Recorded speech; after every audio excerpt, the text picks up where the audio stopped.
প্রিয় শিক্ষার্থীবৃন্দ, আসসালামু আলাইকুম। আপনারা যারা ডিগ্রি প্রাইভেটে ভর্তি হওয়ার জন্য অপেক্ষা করতেছিলেন, তো ডিগ্রি প্রাইভেটের ভর্তির যেই সার্কুলারটি আছে সেটি চলে এসেছে এবং 15/1/2026 তারিখ থেকে ভর্তি আবেদন শুরু হয়েছে। তো আপনারা যারা ভর্তি হবেন, কিভাবে আবেদন করবেন, কত তারিখ থেকে কত তারিখ পর্যন্ত আবেদন করতে পারবেন, আবেদনের যোগ্যতা কী এবং কত টাকা লাগতে পারে, এই বিষয়গুলো এবং বিস্তারিত যেই বিষয়গুলো আছে ভর্তি সংক্রান্ত ডিগ্রি প্রাইভেটের সব কিছু নিয়ে আজকের ভিডিওতে আলোচনা করব। তার আগে আপনারা যদি আমার চ্যানেলে নতুন হয়ে থাকেন তাহলে অবশ্যই চ্যানেলটিকে সাবস্ক্রাইব করে পাশে থাকবেন এবং পেজটি ফলো দিয়ে রাখবেন। শিক্ষা সংক্রান্ত সকল গুরুত্বপূর্ণ তথ্য সবার আগে আমরাই প্রকাশ করে থাকি। শিক্ষা সংক্রান্ত যে কোনো তথ্য জানতে আমাদেরকে কমেন্ট করতে পারেন অথবা ইনবক্সে নক করতে পারেন। শিক্ষা সংক্রান্ত যে কোনো তথ্যের জন্য আমাদের চ্যানেলের সাথেই থাকুন। চলুন বিস্তারিত আলোচনা করা যাক। তো প্রথমে আমরা দেখে নিই যে কত তারিখ থেকে আবেদন করব। তো আবেদনের তারিখটি হচ্ছে স্নাতক প্রাইভেট সার্টিফিকেট কোর্সে অনলাইন রেজিস্ট্রেশন আবেদন 15 জানুয়ারি 2026 তারিখ বিকাল 4টা থেকে শুরু হয়ে 19 ফেব্রুয়ারি 2026 তারিখ রাত 12টা পর্যন্ত চলবে। জাতীয় বিশ্ববিদ্যালয়ের ভর্তি বিষয়ক ওয়েবসাইট থেকে আগ্রহী প্রার্থীগণ অনলাইনে রেজিস্ট্রেশন আবেদন ফর্ম পূরণ করতে হবে এবং আবেদন ফি বাবদ 400 টাকা ও রেজিস্ট্রেশন ফি বাবদ 720 টাকা আবেদনকৃত কলেজকৃত নির্ধারিত মোবাইল ব্যাংকিং এর মাধ্যমে অথবা সরাসরি 22 ফেব্রুয়ারি 2026 তারিখের মধ্যে অবশ্যই জমা দিতে হবে। এ সংক্রান্ত বিস্তারিত তথ্য জাতীয় বিশ্ববিদ্যালয়ের ভর্তি বিষয়ক ওয়েবসাইট অপশন থেকে জানা যাবে। স্নাতক পাস প্রাইভেট কোর্সে রেজিস্ট্রেশনের অর্থাৎ আবেদনের জন্য যোগ্যতা ও শর্তাবলী। বাংলাদেশের স্বীকৃত যে কোনো শিক্ষা বোর্ড উন্মুক্ত বিশ্ববিদ্যালয় হতে 2023 সাল বা তার পূর্বে এইচএসসি ও সমমান পরীক্ষায় উত্তীর্ণ এবং তৎসংশ্লিষ্ট এসএসসি ও সমমান পরীক্ষায় উত্তীর্ণ শিক্ষার্থীরা 2025 সালের স্নাতক প্রাইভেট বিএ, বিএসএস, বিবিএস কোর্সে রেজিস্ট্রেশনের জন্য আবেদন করতে পারবেন।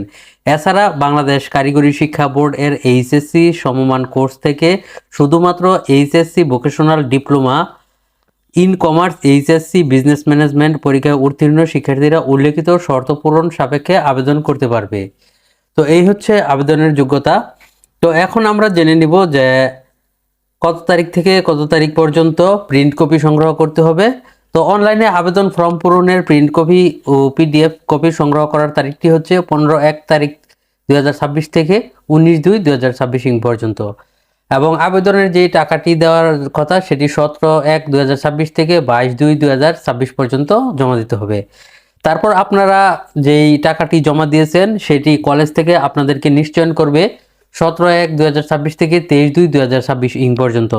তো এর ভিতরে আপনারা অবশ্যই আপনাদের আবেদনে লগ ইন করে দেখবেন যে আপনাদের আবেদনটি কলেজ থেকে কনফার্ম করেছে কিনা। যদি এর ভিতরে আপনাদের আবেদনটি কনফার্ম না হয় তাহলে অবশ্যই আপনারা কলেজে যোগাযোগ করবেন। কলেজ কর্তৃক নিশ্চয়নকৃত শিক্ষার্থীদের আবেদন ফি এটি হচ্ছে আপনাদের কলেজ থেকে করা হবে। আপনাদের যেই টাকাটা প্রথমে দিয়েছেন সেই টাকা থেকে আপনাদের নামের উপর জাতীয় বিশ্ববিদ্যালয়ে টাকা জমা দেওয়া হবে। সেটি 24/2/2026 থেকে 2/3/2026 পর্যন্ত কলেজ কর্তৃক জমা দিবে। পত্র কোডটি 2025 সালের স্নাতক পাস প্রাইভেট কোর্সে নিশ্চয়নকৃত শিক্ষার্থীদের কোর্স ভিত্তিক পত্র কোড এন্ট্রি দেওয়ার তারিখ এ লক্ষ্য সংশ্লিষ্ট কলেজকে লগ ইনের মাধ্যমে পেপার কোড এন্ট্রি অপশন থেকে নিশ্চয়নকৃত শিক্ষার্থীদের 24-25 শিক্ষাবর্ষের স্নাতক পাস নিয়মিত কোর্সের জন্য প্রযোজ্য কোর্স ভিত্তিক সিলেবাস অনুসরণ করে সঠিক পত্র কোড এন্ট্রি দিতে হবে।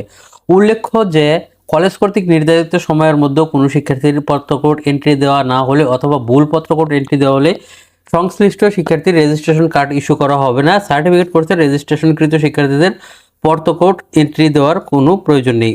অর্থাৎ আপনারা যেই সাবজেক্টগুলো নিয়েছেন সেই সাবজেক্টগুলো কলেজ কর্তৃক দেওয়া হবে।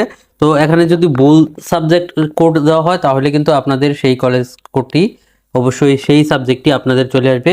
এক্ষেত্রে অবশ্যই আপনারা একটু ভালোভাবে খেয়াল রাখবেন এবং কলেজে গিয়ে যোগাযোগ করে দেখে নেবেন যে আপনাদের পছন্দকৃত সাবজেক্টগুলো দেওয়া হয়েছে কিনা। তো এই ছিল আবেদনের বিষয় এবং আপনাদের যেই ফিগুলো আছে আবেদনের জন্য সেই ফি সম্পর্কে একটু বিস্তারিত জানিয়ে দিই। আবেদনকারীর প্রতি প্রাথমিক আবেদন ফি 400 টাকা যেটি লাগবে সেটি হচ্ছে জাতীয় বিশ্ববিদ্যালয়ের 250 টাকা এবং কলেজের 150 টাকা দেবে। রেজিস্ট্রেশন ফি হচ্ছে প্রত্যেক শিক্ষার্থীর প্রতি 650 টাকা। শিক্ষার্থীর প্রতি ক্রীড়া ও সংস্কৃতি ফি 50 টাকা, শিক্ষার্থীর প্রতি বিএনসিসি ফি 10 টাকা, শিক্ষার্থীদের প্রতি রোভার স্কাউট ফি 10 টাকা, মোট 720 টাকা এটি হচ্ছে পরে দেওয়া নিবে। শিক্ষার্থীদের প্রতি ভর্তি বাতিল ফি 400 টাকা, শিক্ষার্থীদের প্রতি ভর্তি পূর্ণ বহাল ফি 400 টাকা। আপনারা যদি আগে ভর্তি বাতিল করতে চান তাহলে 400 টাকা লাগবে, এবং ভর্তি যদি পুনরায় বহাল করতে চান তাহলেও 400 টাকা লাগবে। তো এই ছিল আপনাদের বিষয়গুলো, যে আপনারা ভর্তির জন্য কত টাকা লাগবে, কিভাবে কি করবেন, এবং আপনাদের যেই কলেজগুলো আছে, যেই সকল কলেজগুলোতে প্রাইভেট কোর্স আছে সেইগুলোর একটি লিস্ট আমি দিয়ে দিয়েছি। যদি আপনার পিডিএফ যেই লিস্টটি আছে সেটি যদি চান তাহলে আমাকে ইনবক্সে নক করতে পারেন, আমরা সেটিও দিয়ে দিব। তো এই ছিল আজকের ভিডিও। আপনাদের যদি কোনো জিজ্ঞাসা থাকে তাহলে অবশ্যই আমাদেরকে জিজ্ঞেস করতে পারেন, আমরা অবশ্যই আপনাদেরকে সর্বোচ্চ সহযোগিতা করার চেষ্টা করব। সবার জন্য রইল শুভকামনা। আজকের জন্য এ পর্যন্তই। আসসালামু আলাইকুম।